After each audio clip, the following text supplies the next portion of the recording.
पिछले एपिसोड में हमने सुना बेहमन ने कहा 10-12 मुहाफिज होंगे। हमला उनके किसी पड़ाव पर होगा जब सब सोए हुए होंगे। ये इंतज़ाम मेरा होगा। महाराज, आप समझें कि आपको मालूम ही नहीं कि क्या होने वाला है। अब आगे एपिसोड नंबर 23। उसी शाम को सुंदर शिमनी अरबड़ पहुंच गया। राजा दाहिर को इत्तला मिली कि वो आ रहा है तो वो आगे चला गया और सुंदर का इस्तकबाल किया। सुंदर के साथ सिर्फ 6 मुहाफिज थे। उसका सामान 8 ऊंटों पर लदा हुआ था। राजा दाहिर ने अजीब चीज़ ये देखी कि मुहाफिजों ने पगड़ियाँ इस तरह सरों पर लपेटी हुई थीं कि उनके कुछ हिस्सों ने उनके चेहरे भी छिपा रखे थे। उनकी सिर्फ आंखें दिखाई देती थीं। इन्होंने चेहरे ढांपे हुए क्यों हैं? राजा दाहिर ने मुहाफिजों के मुतालिक सुंदर से पूछा। मुझे इस तरह ज़्यादा अच्छे लगते हैं, सुंदर शिमनी ने कहा। ज़्यादा खौफनाक लगते हैं। मुहाफिज ऐसे होने चाहिए कि जो देखे उस पर खौफ तारी हो जाए। राजा दाहिर ने उसकी ये बात हंसी में टाल दी। उसके सामने उससे कहीं ज़्यादा अहम मसला था। वो सुंदर को अपने ख़ास कमरे में ले गया। क्या ये सच है कि तुमने मुसलमानों की इताअत कबूल कर ली है? राजा दाहिर ने उससे पूछा। हाँ महाराज, सुंदर ने कहा, ये बिल्कुल सच है। और तुमने जुजिया देना कबूल किया है? हाँ महाराज, सुंदर ने जवाब दिया। मैंने उस शहर के लोगों के लिए जिसका मैं हाकिम हूँ अमन व अमान का सौदा किया है। नहीं सुंदर शिमनी, राजा दाहिर ने कहा, तुमने मेरी इज्जत और गैरत, अपनी इज्जत और गैरत और शहर के लोगों की इज्जत अपने दुश्मन के हाथ बेच डाली है और साथ रकम भी दी है। क्या तुम ये भी नहीं समझ सके कि वो गैर मुल्क और गैर मजहब की कौम है जिसने हमें गुलाम बनाने के लिए हमला किया है? महाराज, सुंदर ने कहा, मैं ये भी समझता हूँ कि इस गैर कौम ने अपनी फ़ौज हमारे मुल्क में क्यों भेजी है। इसे आपने खुद बुलाया है। सुंदर, दाहिर ने कहा, तुम अरबों के एलची नहीं, तुम मेरे हाकिम हो। तुम अपने राज, अपने मुल्क की बात करो। तुमने अपने मुल्क के लिए लड़ना है। मेरा मजहब मुझे लड़ने की इजाज़त नहीं देता, सुंदर ने कहा, और इस हालत में तो मैं लड़ ही नहीं सकता जब हम खुद जालिम हैं। महाराज ने उन अरबों को किस गुनाह में कैद में डाला हुआ है जो अपने मुल्क को जा रहे थे? उन्हें आपके समंदरी लुटेरों ने लूटा, फिर उन्हें पकड़कर कैद खाने में डाल दिया। मुझे मालूम नहीं वो कहाँ हैं। राजा दाहिर ने कहा, उन्हें लूटने वाले वो लोग हैं जिनका पेशा ही यही है और वो मेरी गिरफ्त से बाहर हैं। वो दीवल के कैद खाने में है महाराज, सुंदर ने कहा। अब भी वक्त है, उन कैदियों को रिहा कर दें। मैं तुम्हारा हुक्म नहीं मान सकता, दाहिर ने कहा। तुम मेरा हुक्म मानोगे? मैं महात्मा बुद्ध का हुक्म मानूंगा महाराज, सुंदर शिमनी ने कहा। फिर तुम नैरून को छोड़ दो और यहाँ आ जाओ, राजा दाहिर ने कहा। नैरून से कहो कि मुझे छोड़ दे, सुंदर ने कहा। महाराज, नैरून का एक बच्चा भी कह दे कि सुंदर शिमनी को यहाँ से ले जाओ तो मैं अपने आप को दरियाए सिंध की लहरों के हवाले कर दूंगा। मुझे महाराज हुक्म से वहाँ से हटाएंगे तो वहाँ के लोग आपकी हुक्म अदूली पर उतर आएंगे। किन लोगों की बात करते हो? राजा दाहिर ने गरज कर कहा। ये लोग हमारी रियाया हैं। हम चाहें तो उन्हें भूखा मार दें, चाहें तो उनकी झोलियां भर दें। तकब्बुर में ना आए महाराज, सुंदर शिमनी ने कहा। ये वो लोग हैं जो अपने पैदा करने वाले को अजीज हैं, जिन्हें महाराज अपना मोहताज समझते हैं। उनके कहर व गज़ब से डरें, उन्हें जंग के तन्नूर में न फेंकें। कहीं ऐसा न हो कि महाराज का राज उसी आग में जल जाए। खुदा अपने बंदों की आवाज़ सुनता है। खुदा के बंदों को अमन और मोहब्बत अजीज़ है। बुद्ध मत अमन का अलंबरदार है। इस्लाम आम लोगों का मजहब है जो मोहब्बत का सबक देता है। क्या तुम इस्लाम की बातें करते हो जिसकी फ़ौज हमारी बस्तियां उजाड़ने को आ गई है? राजा दाहिर ने कहा। उन्होंने मेरे शहर के लोगों को अमन दिया है। सुंदर शिमनी ने कहा, वो अमन और प्यार के जवाब में अमन और प्यार ही देते हैं। आप उनसे मोहब्बत की तवक्को क्यों रखते हैं? आपके बाप दादा ने अरब के उन मुसलमानों को फारसियों से शिकस्त दिलाने के लिए हाथी भेजे थे। फारसियों ने सिंध और मकरान पर हमेशा हमले किए हैं। सिंध के कई हजार जाटों को वो पकड़ कर ले गए थे। फारसी तो आपके खानदान के दुश्मन थे, लेकिन आपके पिताजी ने फारसियों के साथ सिर्फ इसलिए दोस्ती कर ली थी कि उनकी मुसलमान के साथ दुश्मनी थी। आपके बाप दादा ने उनकी मदद की, फिर मकरान में मुसलमानों के खिलाफ छेड़छाड़ जारी रखी। आपने अरब के मुसलमानों को हमेशा मुश्ताइल किया है। उनके बागी अरब से निकलकर आए तो आपके बाप दादा ने उन्हें मकरान में पनाह दी और उन्हें अरबों के खिलाफ उकसाते और भड़काते रहे। अब महाराज ने उनके जहाज लूटे और आदमियों के साथ उनकी औरतों और बच्चों को भी कैद में डाल दिया। अब आप ये क्यों कहते हैं कि इस्लाम की फौज हमारी बस्तियां उजाड़ने के लिए आ गई है? तुम पर मुसलमानों का भूत सवार हो गया है। राजा दाहिर ने कहा, महाराज कह रहे थे कि मैं नैरून का हाकिम न रहूं। सुंदर ने कहा, ये फैसला नैरून के लोग करेंगे। अगर आपने मुझे नैरून से ज़बरदस्ती हटाया तो वहाँ के लोग आपके खिलाफ उठ खड़े होंगे। लोग अमन की ज़िंदगी चाहते हैं। हो सकता है फौज भी लोगों के साथ हो जाए। राजा दाहिर सुंदर शिमनी को कायल करने की कोशिश करता रहा कि वो मुसलमानों को जुजिया न दे और उनकी इताअत कबूल न करे, लेकिन सुंदर कायल न हुआ। दाहिर ने अपने वजीर बहमन को बुलाया। सुंदर शिमनी आज रात को ही वापसी के सफ़र पर रवाना हो रहे हैं। राजा दाहिर ने बहमन से कहा, उन्हें इज्जत से रुखसत करें। बहमन उसी वक्त बाहर निकल गया। राजा दाहिर सुंदर को अपने साथ खाने पर ले गया और बहुत देर बातों में लगाए रखा। दाहिर ने सुंदर को ये पेशकश भी की कि वो मुसलमानों की इताअत से बाज आ जाए तो उसे नैरून का खुद मुख्तार हाकिम बना दिया जाएगा। सुंदर ने ये पेशकश हंसकर टाल दी। बहमन कमरे में दाखिल हुआ। दाहिर के यूं बात करने का मतलब ये था कि सुंदर आज रात को ही वापस चला जाए। सुंदर ने ऐसी कोई बात नहीं की थी और उसका ये कहना कि इज्जत से रुखसत करें एक इशारा था। क्या हाकिम नैरून तैयार हैं? बहमन ने पूछा। हाँ बहमन, सुंदर ने कहा, तैयार हूँ। कुछ देर बाद सुंदर शिमनी किले से इस तरह निकल रहा था कि उसके घोड़े के पीछे 6 नकाबपोश मुहाफिजों के घोड़े थे। आगे राजा दाहिर के मुहाफिजों का दस्ता जा रहा था। बहमन घोड़े पर सवार सुंदर के साथ साथ जा रहा था। चांदनी रात थी। सेहरा की चांदनी बड़ी शफाफ और रात सर्द थी। राजा दाहिर ने सुंदर को एहतराम से रुखसत करने के लिए अपना मुहाफिज दस्ता भेजा था, जिसे कुछ दूर जाकर वापस आ जाना था।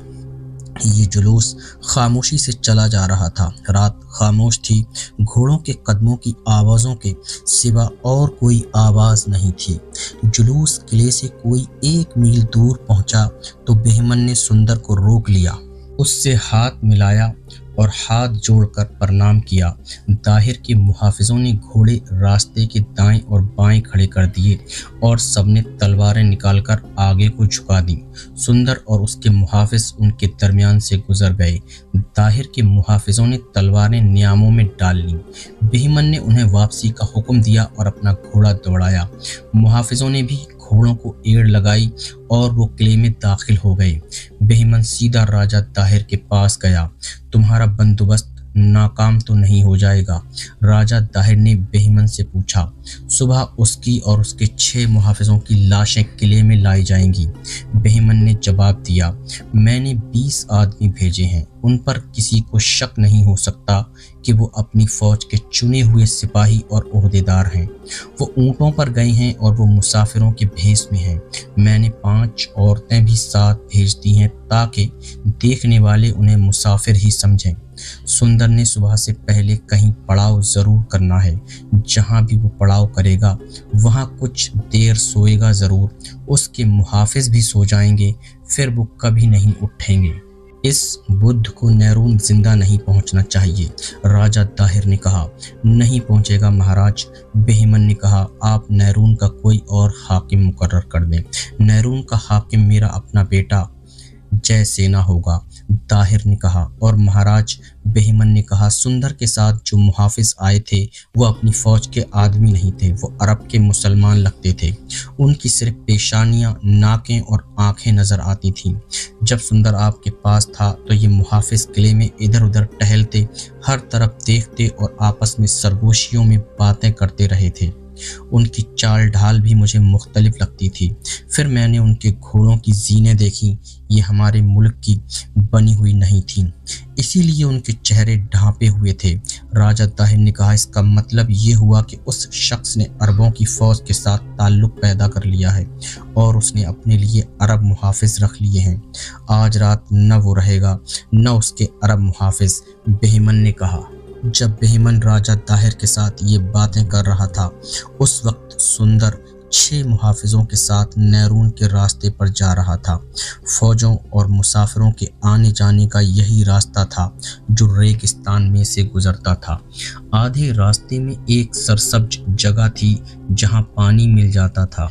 ये 6 मुहाफिज अरब थे। 5 मोहम्मद बिन कासिम की फौज के तजुर्बेकार सिपाही थे और छठा आरिस इल्लाफी का भेजा हुआ आदमी था जो अरसे से यहाँ रहने की वजह से यहाँ की ज़बान बोल सकता था। ये मुहाफिज नैरून इस तरह पहुंचे थे कि सुंदर ने एक आदमी मोहम्मद बिन कासिम के पास इस पैगाम के साथ भेजा था कि उसे राजा दाहिर की तरफ से जान का खतरा है। हिजाज बिन यूसुफ ने मोहम्मद बिन कासिम को इत्तला दे दी थी कि नैरून के हाकिम सुंदर ने इताअत कबूल कर ली है, इसलिए उसे तहफ़्फ़ुज़ दिया जाए और शहर के लोगों के जानो माल और इज्जत का ख्याल रखा जाए। सुंदर का ये मुतालबा अभी पूरा नहीं किया जा सकता था कि मोहम्मद बिन कासिम अपनी 1-2 दस्ते नैरून भेज दे। मोहम्मद बिन कासिम ने बतदरीज आगे बढ़ना था। उसने इलाफ़ी के साथ खुफिया राब्ता रखा हुआ था। उसने इलाफ़ी से पूछा कि उसे क्या करना चाहिए। नैरून में आपके जासूसों की मौजूदगी ज़रूरी है, इलाफ़ी ने जवाब दिया और अपना एक आदमी भेजा था। उसने कहा था, मैं जो आदमी भेज रहा हूँ ये आपके जासूसों के साथ नैरून जाएगा। वो नैरून के हाकिम सुंदर से मिलेगा और उसे कहेगा कि उन सबको अपनी मुहाफिज बनाकर रख ले। सुंदर के साथ मुआहिदा हो चुका है, इसलिए वो वैसे ही करेगा जैसे उसे आप कहेंगे। ये जासूस सुंदर पर भी नज़र रखेंगे कि वो धोखा तो नहीं दे रहा। इस तरह ये 6 अरब सुंदर के पास चले गए थे। मोहम्मद बिन कासिम के निज़ामी जासूसी के सरबराह शाबान सकफ़ी ने इन आदमियों को ख़ास हिदायत देकर भेजा था। अरवड़ के राज दरबार से जब सुंदर का बुलावा आया था तो सुंदर को मालूम था कि वहाँ क्या बातें होंगी, लेकिन उसने कोई ख़तरा महसूस नहीं किया था। वो जुर्रातमंद और बेबाक आदमी था।